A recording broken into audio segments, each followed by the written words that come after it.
बारिश आते ही रोमांटिक मौसम सिर्फ फिल्मों में दिखाया जाता है। हमारे गांव में तो बारिश आते ही कीड़े मकोड़े आते हैं और हमारा जीना हराम कर देते हैं।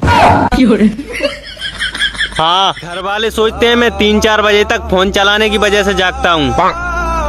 अब उन्हें कौन बताए कि घर में चोरी ना हो, मैं इसलिए जागता हूँ। हाँ, मेरी पहली मोहब्बत मेरी मम्मी और मेरी आखिरी मोहब्बत मेरे बच्चों की अम्मी।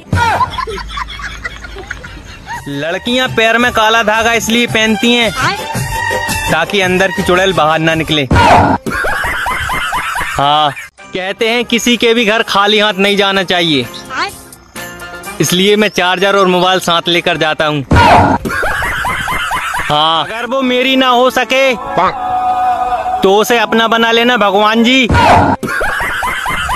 हाँ, एक दिन मेरी बीवी आ जाएगी और फिर तुम सब लड़कियों को मुझे ब्लॉक करना पड़ेगा। हाँ।